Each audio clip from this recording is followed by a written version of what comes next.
suite de ce qu'on a commencé le dimanche passé. Comme le Seigneur m'a mis à cœur, durant tout ce temps, nous allons parler que du salut. Amen. Depuis l'année passée, depuis octobre, novembre, décembre, on est en janvier, le Seigneur continue à nous conduire dans cette direction sur le salut, parce que 80% des chrétiens ou soi-disant enfants de Dieu dans des églises, ils ne sont pas sauvés. Amen. Donc 80%, donc il n'y a que 20% qui sont sauvés dans des églises. Amen. C'est pourquoi il y a tous ces troubles, il y a tous ces embouteillages, il y a toutes ces confusions. C'est parce que les chrétiens ne sont pas sauvés. Alléluia. Alléluia. On a joué l'église, on s'est fait croire chrétien, on a cru qu'on était chrétien, ou on a cru qu'on a donné sa vie au Seigneur, ou on a cru on est devenu enfant de Dieu, mais pour suivre le principe, dommage, nous, serviteurs, nous n'avons pas fait un bon travail de pouvoir bien faire comprendre au peuple de Dieu que le salut est important. Alléluia. On s'est contenté de la masse. On s'est dit, oui, j'ai beaucoup de gens à l'église, mais on n'a pas su suivre exactement si ces personnes qui sont rentrées à l'église, ils ont donné leur vie au Seigneur. Alléluia. C'est pourquoi la masse nous impressionne. Lorsqu'on a une grande église, beaucoup de gens, on se fait croire qu'on a un grand ministère. Alléluia. Et on oublie qu'il y a grand ministère, petite église, grand ministère. C'est-à-dire qu'il y a deux choses qui sont différentes. Amen. Donc la masse nous a éblouis de pouvoir avoir beaucoup de gens croyant que c'est le succès dans le ministère. Mais le succès dans le ministère, c'est quand Dieu voit, il y en a combien qui sont sauvés dans ce ministère-là. Alléluia. Dieu ne voit pas, il y en a combien dans ton ministère, mais Dieu nous couronnera serviteurs lorsqu'il va voir, malgré la masse, il y en a combien qui ont donné leur vie au Seigneur. Alléluia. Dis à ton voisin, le salut est personnel. C'est très important de comprendre cela, parce que la masse ne dit absolument rien, mais la qualité c'est très important. C'est là où on y va très fort dans cette église pour essayer d'aider et d'encourager le peuple de Dieu de donner sa vie au Seigneur comme il se doit. Alléluia. Dieu nous a donné ce slogan, ce mot de passe pour cette église, change. Regarde ton voisin, dit change. Ça veut dire changement, il faut changer. Alléluia. Alléluia. Oui, j'aime ça. Rien qu'on va te dire, you need to change. Tu dois changer. Alléluia. On ne peut plus rester à l'église et rester la même personne. On ne peut pas rencontrer le Seigneur et rester la même personne. Amen. On ne peut pas écouter la Bible chaque dimanche. Mais nous, on ne change pas. C'est incroyable. C'est pourquoi la Bible dit, au commencement était la parole était avec Dieu, et la parole était Dieu. Cette parole, c'est Dieu. Quand on dit on aime Dieu, il faut aimer la parole. Et quand on aime la parole, il faut suivre cette parole dit. Amen. C'est incroyable de voir comment l'Église n'arrive plus à percer. C'est parce qu'il y a trop de l'émotion. Amen. Il y a tellement de l'émotion où on ne sait pas comment donner sa vie proprement au Seigneur. Comme je l'ai dit le dimanche passé, les Américains disent before and after. Amen. Il doit avoir une image de passé. Si vous voyez ceux qui font le régime, et ils ont une photo lorsqu'ils sont balèzes, et après ils sont devenus, voilà, ça s'appelle before and after. Ça veut dire une image. Qu'on t'a connu quand tu étais, et une image, on te voit comme tu es devenu. Alléluia. Alors moi, je vois mal une personne qui s'est dit, je suis enfant de Dieu. Non, d'abord, je suis chrétien, comme tout le monde dit. Moi, je l'ai toujours dit, je ne suis pas chrétien. Moi, je suis enfant de Dieu. Vous n'avez pas compris cela. J'ai dit, je ne suis pas chrétien, mais je suis enfant de Dieu. Mais pasteur, c'est quoi ça? Oui, je vais vous expliquer. La chrétienté, c'est juste une qualification. Donc c'est juste les personnes qu'on voyait suivre Jésus, c'est tout. Donc ça dit suivre. Comme Jésus partait de ville en ville, amen. C'est-à-dire ceux qui le suivaient derrière, ce sont des chrétiens, ce sont des religieux. Donc pour eux, le mouvement de suivre, ça leur plaît, ils suivent Jésus. On a beaucoup de chrétiens dans le monde, amen. Donc ils suivent dans les églises, ils sont partout quand il y a la prière, amen, amen. Ils sont là, mais ils ne sont pas enfants de Dieu. Parce que la Bible le dit, pour ceux-là qui l'ont cru et accepté, il les a donné le pouvoir de devenir enfants. On devient, on n'est pas né enfant de Dieu, on devient. À condition que tu le crois et que tu l'acceptes. Amen. Ça veut dire les chrétiens, ça veut dire voilà, je suis chrétien parce que je vais à l'église, voilà, j'ai un temps de prière, j'ai de ma façon. Ça veut dire c'est ça la chrétienté. Amen. Or, des fois on fait ça rapidement, c'est la chrétienté. C'est-à-dire voilà, d'une façon on croit en Jésus, voilà, on le suit, et voilà. Mais devenir enfant de Dieu, c'est conditionné. C'est pourquoi il n'y a que 20% dans les églises, ils sont enfants de Dieu. 80 sont des chrétiens. C'est pourquoi c'est difficile que l'église puisse marcher en puissance, que l'église puisse marcher dans la lumière. C'est parce qu'il y a peu de gens qui sont vraiment enfants de Dieu. C'est pourquoi nous voyons que le mal dans les églises, parce qu'il n'y a pas de gens qui ont changé. Toutes les églises sont devenues mauvaises. Je priais, je disais Dieu, la mission que tu me donnes à Genève, en Suisse, c'est quoi? Il me dit ceci. Je ne sais pas comment Dieu m'amène comme ça dans l'introduction. Il me dit ceci. Le diable a mis une mentalité dans mes enfants. Voici ce que le Seigneur me dit. Dans mes enfants, qu'il n'y a rien de bon dans les églises. Alléluia. Donc ça veut dire qu'il y a une mentalité qui circule, qui se dit dans les églises, il n'y a plus rien. Ça veut dire qu'on a saboté complètement l'image de l'église. Donc il n'y a plus rien de bon. C'est-à-dire qu'il n'y a rien de bon qui peut sortir dans les églises. Et tout le monde croit à cela, tout le monde marche à cela, tout le monde accepte. Ça dit Dieu a échoué. Mais je dis, mais Dieu, mais c'est quoi? Toi, tu ne peux pas échouer, jamais échouer. Et il m'a dit, c'est pourquoi je t'envoie pour que tu relèves le défi, qu'on sache, même s'il y a des églises qui ne sont pas bonnes, mais il y a des églises aussi qui me plaisent. Alléluia. Il y a aussi des églises qui me plaisent. Donc Dieu ne peut pas échouer. Même s'il y a 99,9 des églises qui sont mauvaises, il y aura une église qui va plaire à Dieu. Parce que ça ne peut pas être 100% que toutes les églises sont mauvaises. Non. Dieu ne peut pas échouer. Dieu ne peut pas échouer.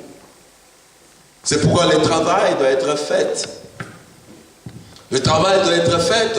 Et une conscience doit venir dans les églises à comprendre que toutes les gloires que nous cherchons, ça ne sert à rien. Et il faut d'abord présenter Christ. Amen. Il faut d'abord présenter Christ. Dans nos églises, on s'est présenté, nous, les pasteurs, on a pris la gloire de Dieu, les apôtres, des prophètes, des évangélistes, on a pris la gloire de Dieu. Les peuples perdent leur temps à connaître les vies des pasteurs au lieu de connaître Dieu. Alléluia. Donc les gens viennent à l'église pour voir comment est le pasteur, au lieu de venir de chercher le Seigneur. Et nous, dans cet embrouillement, dans cette faiblesse, nous, serviteurs, on s'est emballés dans ça pour dire, tout le monde, oh là là, oh là là. Ça veut dire qu'on a perdu le sens.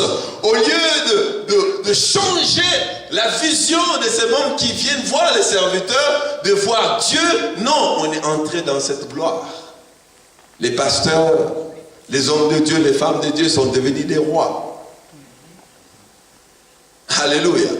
Nous sommes devenus des rois, des dieux pour les membres. Je peux te dire, dors par terre pendant 2 mois. Tu vois, tu dors par terre 2 mois.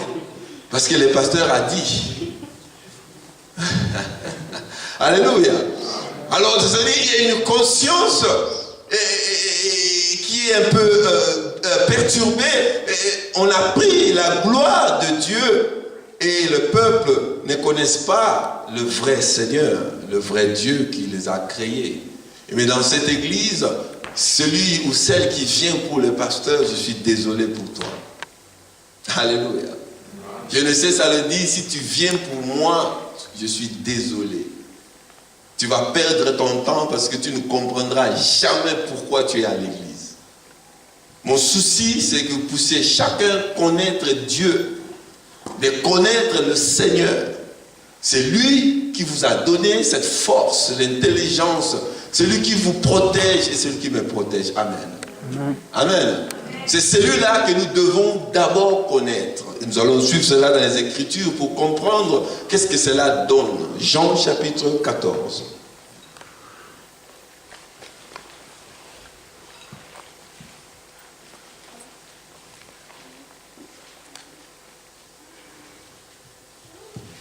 Amen.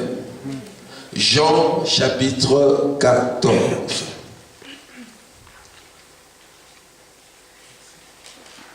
On l'a trouvé. Oui. Ah, mais il y en a d'autres qui cherchent ça dans l'Ancien Testament. Non, c'est pas là-bas, c'est dans le Nouveau Testament. Amen. Oh là là, je vois les pages en train de tourner jusqu'au fond, on revient, on tourne encore jusqu'au fond, on revient. Jean chapitre 4, c'est dans le chapitre 14, c'est dans le Nouveau Testament. On l'a trouvé. Je vais lire la parole de Dieu. Je lis 2 versets, puis on va continuer à décortiquer ce que la Bible nous dit à partir du premier verset.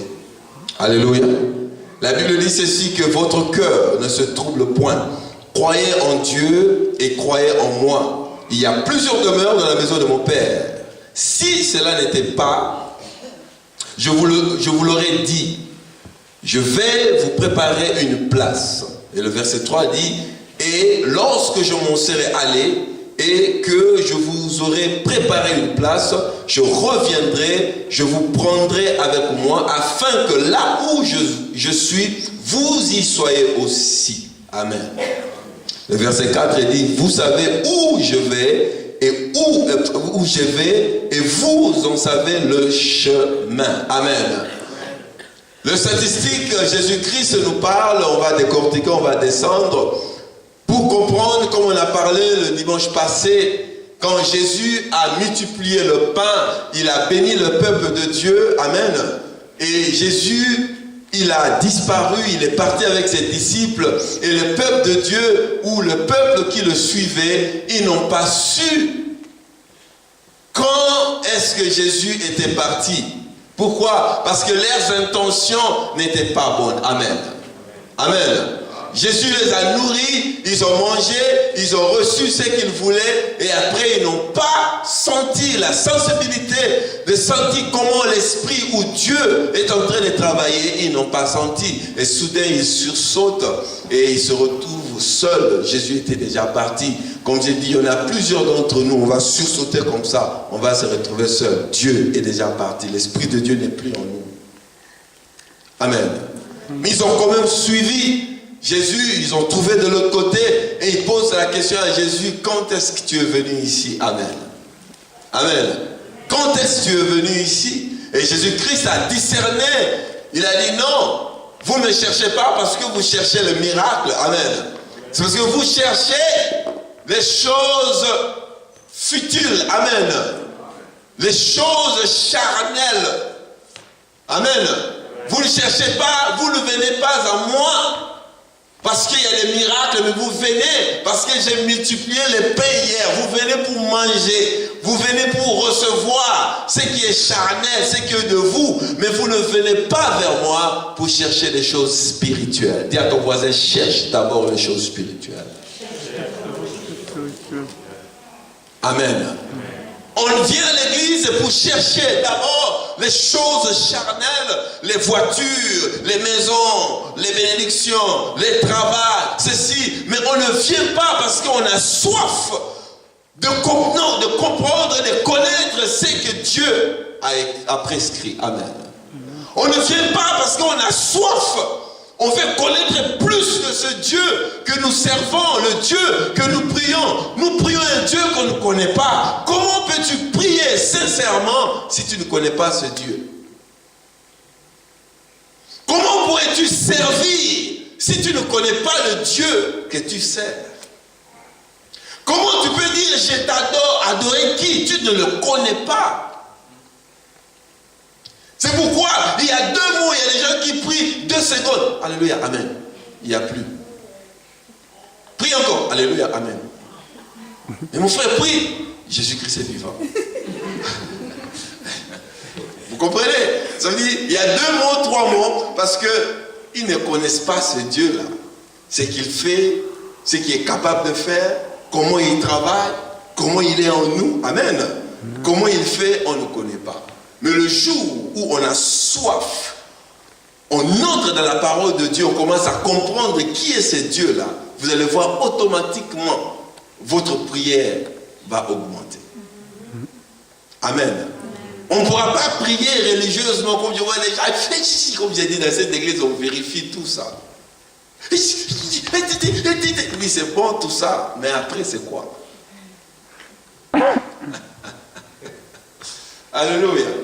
C'est très important, vous n'allez pas mentir Dieu, venir à l'église, vous allez voir les gens qui n'ont pas une vie de prière, ils n'ont rien, vous allez voir, ce sont les gens qui titillent dans les églises. Mais après ça, c'est quoi?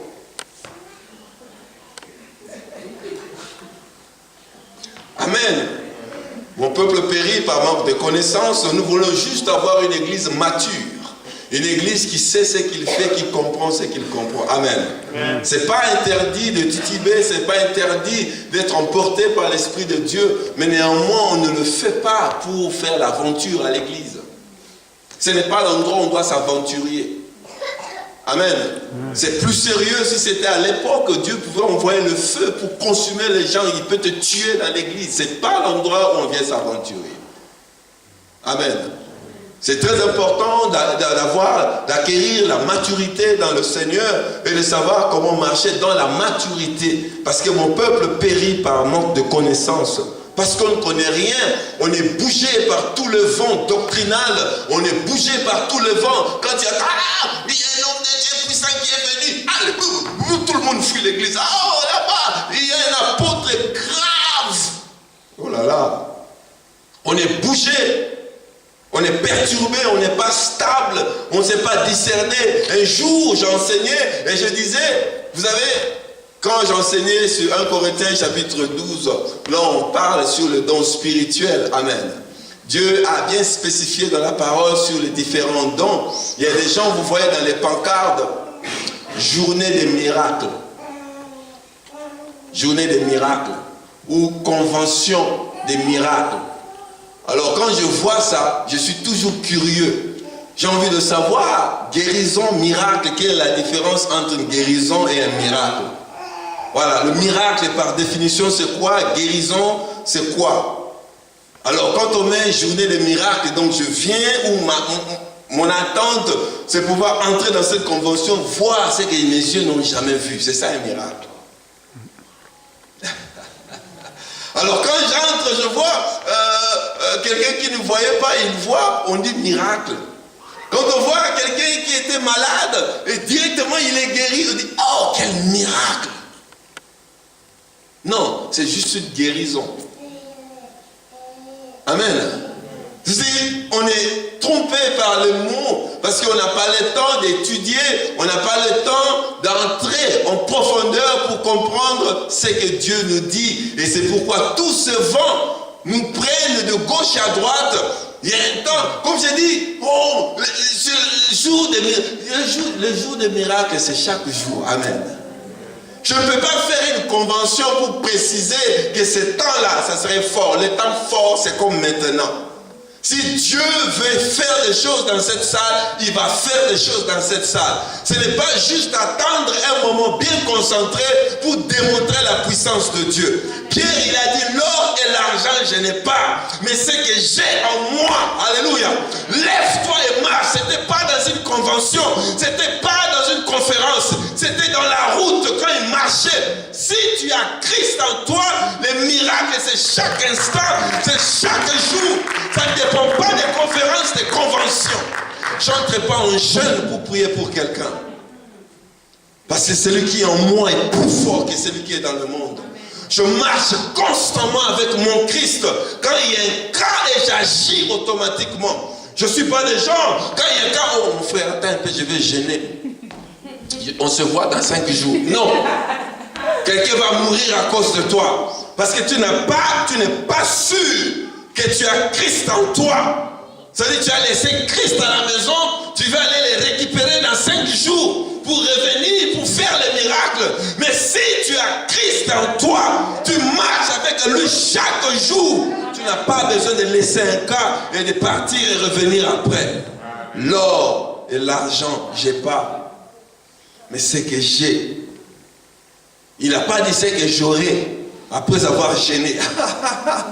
Amen.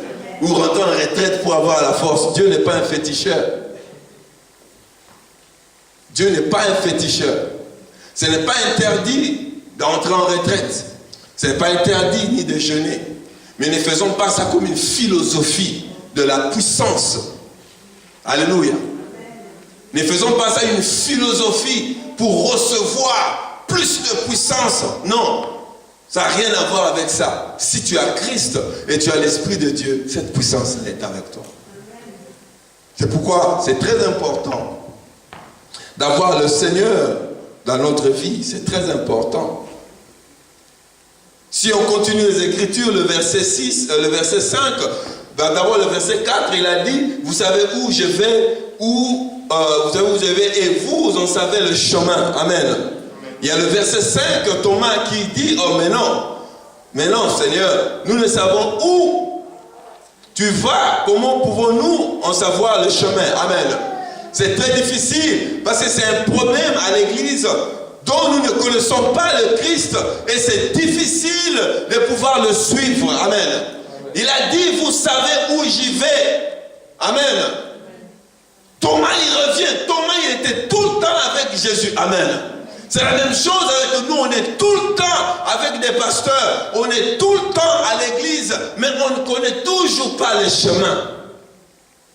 On ne connaît pas qui est Jésus, malgré notre présence à l'église, malgré tout ce qu'on fait à l'église, on ne connaît toujours pas les chemins, on ne connaît pas Christ.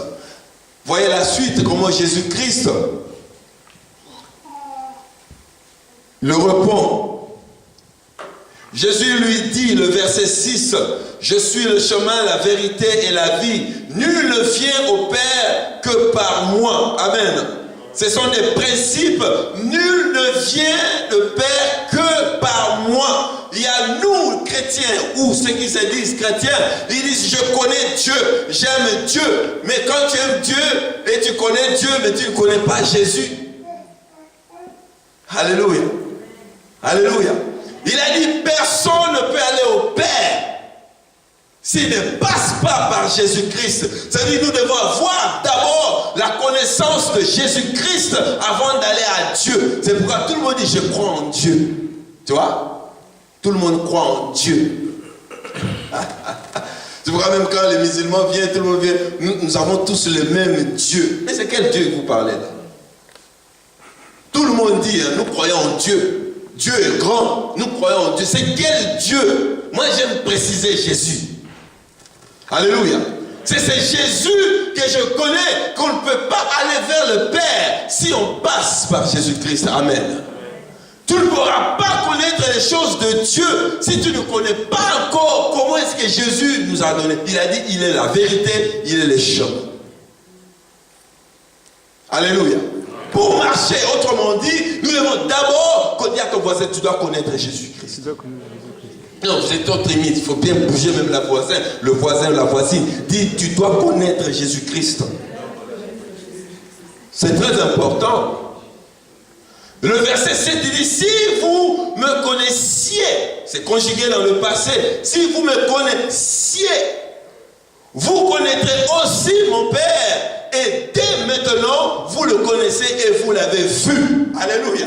Il a dit, mais c'est pas possible. Donc, tous ces temps-là, si vous me connaissiez, ça veut dire, si vous avez eu le temps depuis que vous êtes entré à l'église, à connaître ce Dieu, amen, ou à connaître Jésus, vous allez connaître automatiquement Dieu, amen. Ça veut dire, on voit les gens avoir des records ecclésiastiques, s'il faut le dire. Ça veut dire 20 ans de carrière à l'église, 15 ans de carrière à l'église, 50 ans de carrière à l'église, mais ils ne connaissent pas toujours le chemin. Et elle dit, moi je suis né, grandi à l'église, ils sont fiers de ça. Né, grandi à l'église, mais religieusement. Parce qu'on n'a pas compris pourquoi on est né, grandi à l'église. Alléluia. Mais c'est étonnant comment ses propres disciples qui lui répondent, qui disent non, nous ne connaissons pas le Père. Et voici ce que Philippe, il déçoit encore Jésus-Christ. Regardez la suite, verset 8. La Bible dit, Philippe lui dit, Seigneur, montre-nous le Père et cela nous suffit. Ça étonne Jésus-Christ, mais c'est incroyable. Donc ça dit, tout le temps que je vous enseigne, tout le temps que vous êtes avec moi, vous ne connaissez pas le Père. Alléluia. C'est pourquoi Jésus-Christ, il y a eu un temps, il est allé demander à ses disciples, qu'est-ce que les gens disent de moi? Alléluia. Alléluia. Qu'est-ce que les gens disent de moi? On dit que tu es le prophète, tu es ceci. C'est toujours bien de fois faire le sondage. Et moi j'ai toujours fait le sondage ici à l'église avec les membres. Et dit qu'est-ce que les gens disent des pasteurs Christ? Oh, on dit ça, on dit ça, on dit ça. Ouh là là, c'est bon. Et maintenant vous, comme Jésus-Christ a demandé à ses disciples, et maintenant vous, qu'est-ce que vous dites? Alléluia. Une très bonne question, parce que j'ai toujours dit aux membres de cette église, allez prier que Dieu vous montre qui est pasteur Christ. Ne vous laisse pas que moi je vous dise qui je suis. Allez prier, mettez vos genoux par terre, demandez à votre Dieu qui est cet homme-là. Le jour que Dieu te montrera qui est cet homme, c'est le jour où tu sauras comment marcher. Mais quand tu ne connais pas qui est cet homme, ça serait difficile, tu seras balancé comme les disciples, ils étaient balancés. Personne ne savait qui était leur maître. Personne ne savait qui leur nourrissait spirituellement. Alléluia. Alléluia. Vous ne pouvez pas vous asseoir quelque part que vous ne connaissez pas la personne qui vous lead. Alléluia. Vous ne pouvez pas vous asseoir. Et comme j'ai dit, tu ne peux pas travailler quelque part que tu ne connais pas ni le patron, ni la vision de l'église. Alléluia. C'est pourquoi c'est très important. Et j'ai toujours donné la permission. Si tu es membre de cette église, va prier que Dieu te parle qui est l'homme de Dieu qui vous nourrit. Parce que si tu ne me connais pas, tu ne recevras pas de ma part. Amen. Si tu ne me connais pas, tu ne recevras jamais ce qui va sortir. Mais le jour où tu connaîtras qui est cet homme que Dieu te parle, c'est le jour où tu commences à recevoir. Dans tous les disciples, personne ne pouvait répondre qui était Jésus si c'était que Pierre. Amen. Et automatiquement, Jésus lui a dit, ce n'est pas la chair et le sang qui t'a révélé ces choses. Ce n'est que moi, l'esprit de mon Père. Amen. Ça veut dire qu'il y a des choses pour que tu comprennes quelqu'un. Ce n'est pas par les sentiments, ce n'est pas par ce que tu vois. C'est Dieu qui doit te révéler qui est cette personne. C'est pourquoi même dans les amitiés, il faut toujours prier qui est ton partenaire. Alléluia. Parce qu'on ment. Il y a des choses qui sont cachées dedans. Et si Dieu ne te le révèle pas, qui est ton ami, qui est ton partenaire, tu ne sauras pas. Et ma prière, c'était toujours comme ça. Toute personne qui m'approche, Dieu me fait voir ton cœur, Dieu me fait voir tes intentions, je vois tout. Et maintenant, je sais maintenant comment me comporter vis-à-vis de toi. Alléluia. Je ne permets pas ceux qui sont là pour la destruction m'approcher. Parce que quand je vois déjà qui tu es, c'est-à-dire je saurai comment me comporter vis-à-vis de toi. Je ne marche pas avec les sentiments dans les choses de Dieu. Amen. C'est très très important de pouvoir connaître à qui je me confie, qui je dis et qui je fais quoi. Parce que si tu ne connais pas, Dieu merci, parce que la Bible dit, il est celui qui sonde le cœur et l'âme. Prie ton Dieu qui te révèle le cœur de ton partenaire ou de ta partenaire. Amen. Prie Dieu qui te révèle le cœur de la personne que vous marchez ensemble. Vous saurez qui il est. Parce qu'on ment, on se cache. Mais Dieu qui voit tout, il révèle. C'est pourquoi Jésus voulait exactement connaître si ses disciples le connaissaient. Amen. Et personne parmi les disciples ont reconnu, si ce n'est que Pierre. Et Jésus l'a dit, ce n'est pas ta chair qui t'a fait voir qui j'étais, c'est l'Esprit de mon Père. Alléluia. Il n'y a que Dieu qui doit nous révéler qui est qui est quoi. Amen. Si Dieu ne révèle pas, on ne saura pas, on va marcher comme ça. C'est ça, Philippe a dit, montre-nous le Père, ça suffit. Jésus lui dit, il y a si longtemps, le verset 9, il y a si longtemps que je suis avec vous et tu ne m'as pas connu. Philippe, Jésus s'est étonné, c'est grave, c'est incroyable. Être à l'église, prier, mais ne pas connaître Dieu, ne pas connaître Jésus, c'est incroyable. On partageait hier quelque part, je parlais à un frère, je disais, l'audacité que Jésus avait, à chaque fois qu'il disait aux pharisiens, à tout ce monde que je suis le Fils de Dieu, on voulait le gifler. Il savait ce qu'il disait. Dans notre époque où nous avons honte de dire qu'on est enfant de Dieu. Ça veut dire qu'on est en train de cacher même notre identité. Tu vas quelque part, on dit, toi tu es enfant. Non, je suis modéré. Tu as honte qu'on sache que tu es enfant de Dieu. Alléluia. Tu as honte qu'on sache que tu as Christ en toi. Parce que tu ne veux pas montrer cette lumière. C'est-à-dire les ténèbres nous dominent. Nous avons peur de rejet.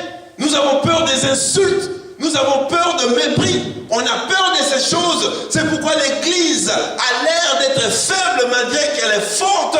Parce que nous, enfants de Dieu, nous cachons Christ en nous. Les ténèbres travaillent. Les sciences occultes travaillent. 24 heures, ils recrutent. Mais nous, on ne sait pas comment recruter. On ne sait pas comment parler de Christ. On ne sait pas comment être la lumière. Partout où on y va, on cache Christ. Mais à l'église, oh, gloire, alléluia, Jésus. Mais quand on sort, Jésus est mort. C'est comme Pierre, on l'a dit, quand on voulait crucifier Jésus, on a dit, mais c'est pas toi qui faisais. Oh, Pierre a nié 3 fois. Non, c'est Jésus là, je ne le connais même pas. C'est-à-dire, quand on te reconnaît, toi aussi tu pars à l'église. Non, j'ai laissé l'église il y a longtemps. Moi, les choses des églises là, j'aime pas.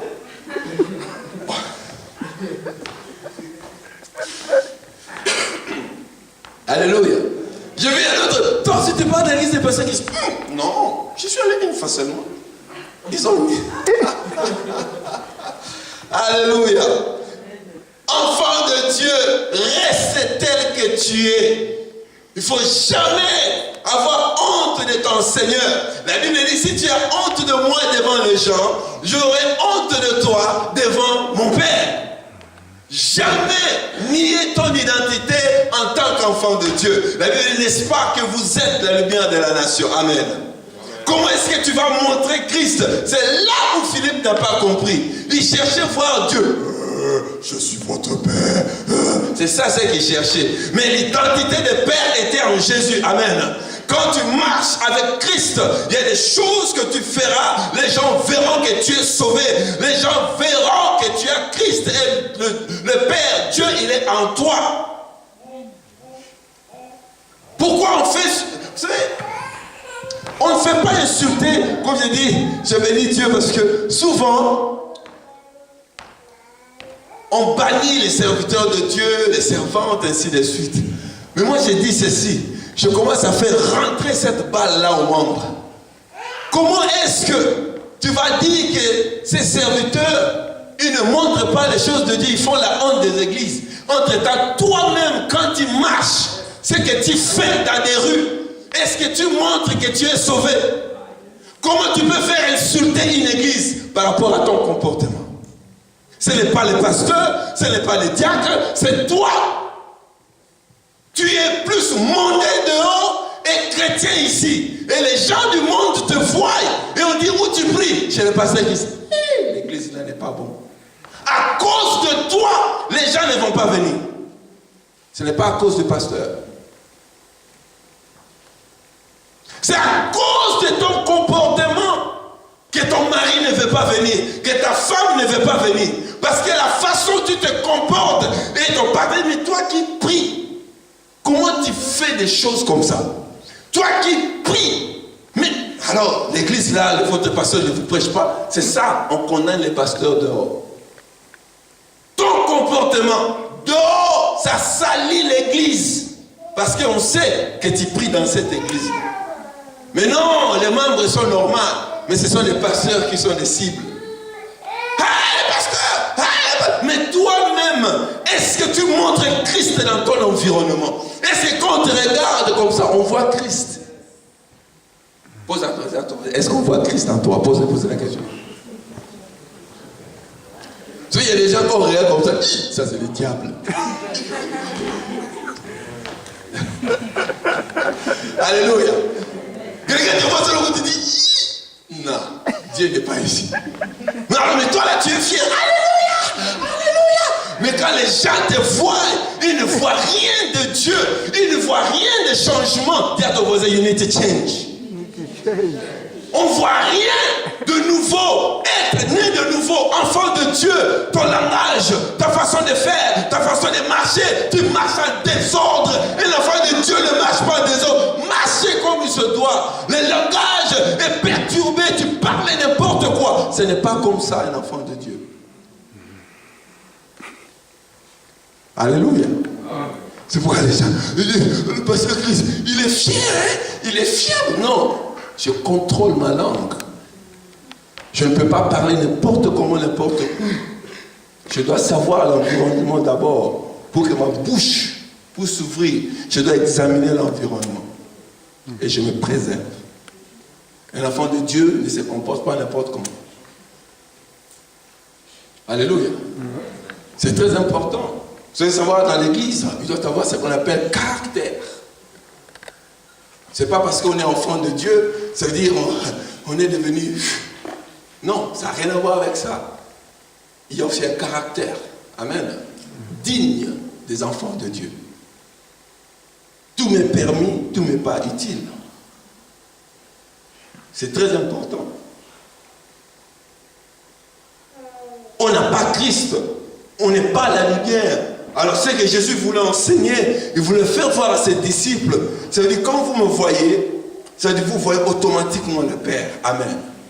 Pourquoi vous voyez le Père? Parce qu'il y a les critères ou les caractéristiques de Père qui est en moi. Il y a l'amour, il y a ceci, il y a cela. Amen.